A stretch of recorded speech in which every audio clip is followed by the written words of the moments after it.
Hi, my name is Dean Smith, and in this podcast, I want to talk about conquering exaggerated fear. Welcome to a podcast by opentheword.org, where we discuss a bit of Bible, a bit of life, and a bit of politics. My wife and I were talking to friends recently, and they told a story of a person who was being very careful about COVID, including isolating herself and wearing masks when she needed to go out. And there's nothing wrong with that. But then they mentioned something that provided a slightly different perspective on what was happening. They shared that the woman was so consumed by her fear of the coronavirus that she couldn't sleep at night. It is one thing to respect the virus, but it is another thing to be so terrified that you can't fall asleep. When she was safe, locked up in her house where the virus couldn't reach her, she wasn't actually being threatened by the virus, but rather by her thoughts of the virus. And you know, this reminds me of another group who were unable to sleep because they were terrorized by fear. Then all the congregation lifted up their voices and cried, and the people wept that night. Numbers 14, verse 1. This verse is talking about the time when the Israelis were so consumed by fear that many of them were crying into the night. They couldn't go to sleep. In the previous chapter, we find out what led to this night of terror. Moses had just led Israel to the very border of the Promised Land, and before entering, he sent out 12 spies to gain a better understanding of what they would encounter. When this group returned, 10 of the spies came back with an evil report, and only 2 brought back a favorable one. The 10 spies were terrified by what they saw. They spoke of giants who were so large that the 10 spies looked like grasshoppers compared to them. And this negative report resulted in a spirit of fear sweeping through the nation to the point that the people were unable to sleep. But the giants weren't actually there surrounding the Israeli camp. The giants were dozens of miles away in the Promised Land, but had still managed to surround the people in their minds. But as we look closer at what the 10 spies said, we receive a clue about what was really going on. Though they talked about how huge these giants were, the 10 spies probably should have stopped there because the next thing they said revealed the real issue.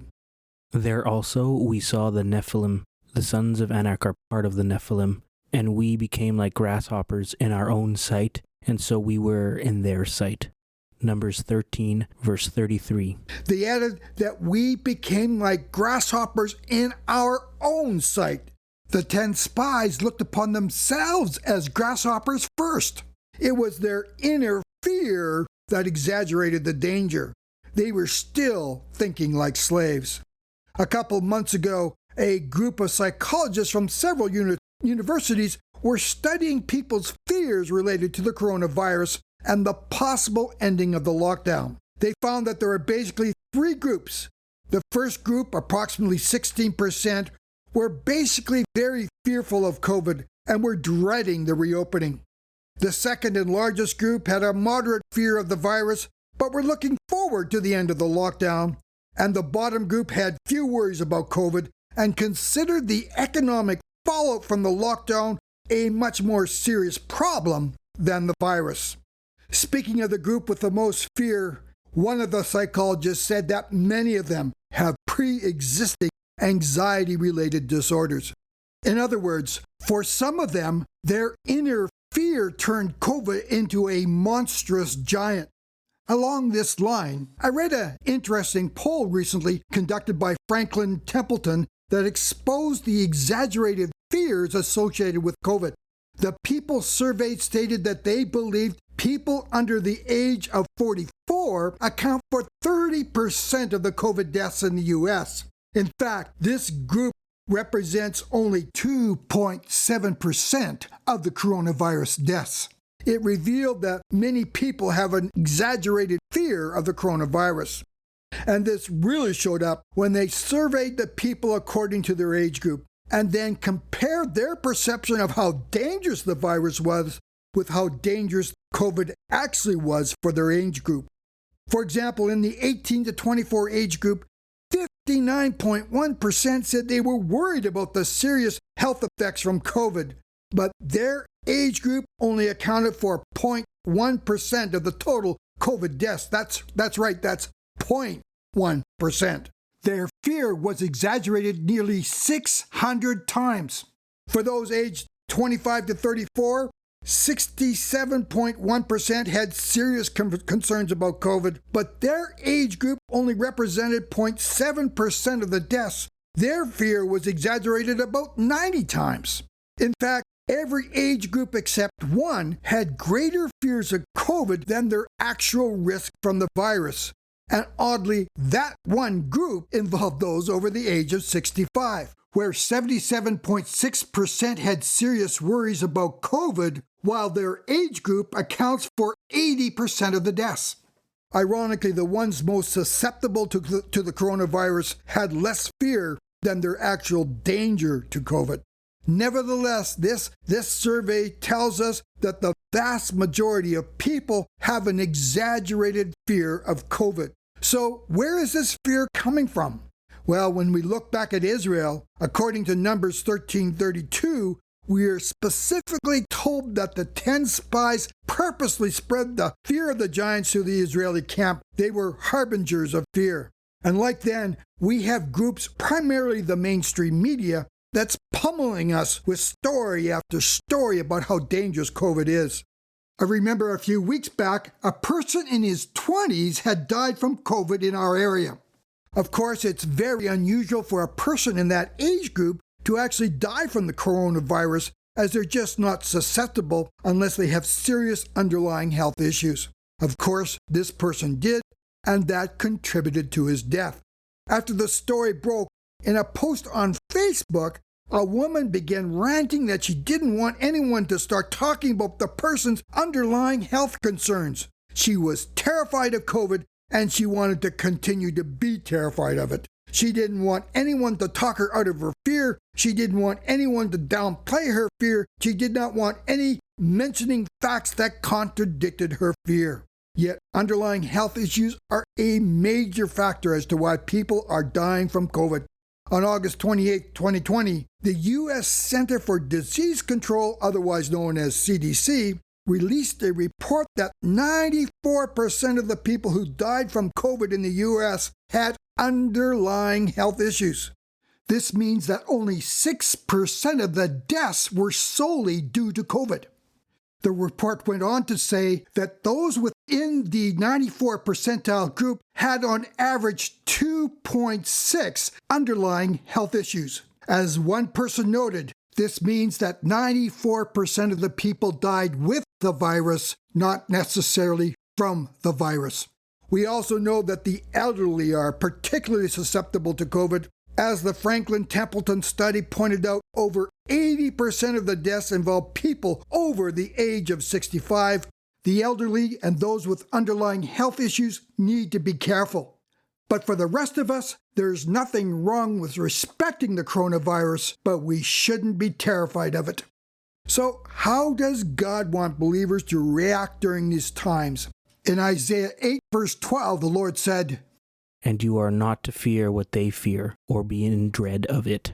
We are told not to fear what others fear. But in addition to this, God tells us not to dread what others fear. This word dread is the Hebrew word aratz. That means to dread, be harassed, or stalked by fear. This means no matter where you are or what you are doing, this fear is harassing you. When you are home alone with no possible chance of catching the virus and you are still plagued by fear, it means your fear is stalking you. Then the psalmist adds that we are not to fear bad news. Surely the righteous will never be shaken. They will be remembered forever. They will have no fear of bad news. Their hearts are steadfast, trusting in the Lord. Psalms 112, verses 6 to 7. But this passage adds a critical point stating that instead of fearing, we need to trust the Lord. Look, it's one thing to have faith in God. The Bible says that even the demons believe. But it's another thing to trust the Lord. Faith speaks of belief, but trust takes our faith to a whole other level. It speaks of putting our confidence or reliance in someone, where you're choosing to fully rely on the Lord. So in one sense, you can believe in God, but not fully trust the Lord. This is an important distinction. We all need to move from faith to trust, and during these trying times, we need to start trusting the Lord. So how are we to respond when we're being plagued by fear? In his second letter to Timothy, the Apostle Paul writes, "For God has not given us a spirit of fear, but of power and of love and of a sound mind." 2 Timothy 1 verse 7. But to properly grasp what the Apostle Paul is saying in this verse, we first need to understand what was happening in Paul's life when he wrote the letter. When the apostle wrote this, he was sitting in a Roman prison awaiting his execution. Remember, the emperor at that time was Nero. He was arguably insane and brutally turned on the Christians. Paul knew he was going to die, but he didn't know how. The Romans had several ways of killing people. Sometimes it was a form of entertainment in the Roman Colosseum, where they would unleash wild animals on defenseless Christians. At one point, Nero used living Christians as torches, setting them on fire to provide lighting for his gardens. Sitting in a large Roman prison where most of the prisoners were facing either a brutal death or torture or both, fear would be springing from everyone. In the midst of this, Paul says we have not been given a spirit of fear, but rather God has given us a sound mind. Paul was living what he was preaching. But here's what is absolutely important for you to understand. As a believer, you have already been given that sound mind. You don't have to look for it, you already have it. This means despite how you're feeling about what is going on in the world today, God has given you a sound mind, and you need to become who you already are. So what does it mean to have a sound mind? Well, this is the only place in the Bible where the compound Greek word sophronismos is found. The second part of this word, phroneo, is an all-encompassing word that covers our mind, will, and emotions. To get a better idea what it means to have a sound mind, we only have to look at how this verse is translated by other versions of the Bible. The English Standard Version translates it as self-control. The New American Standard Version translates it as discipline. The New International Version translates it as self-discipline. In other words, the key to a sound mind is controlling our thought life. When negative thoughts and feelings pop into your mind, you have to literally stop thinking about them. But you can't leave a vacuum.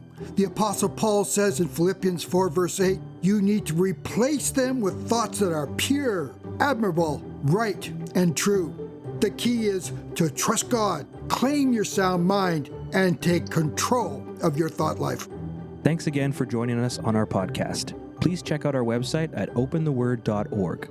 If you enjoyed this podcast, please subscribe to receive notifications of future broadcasts. As well, please take a moment to provide a rating and even a review. Thanks again for listening.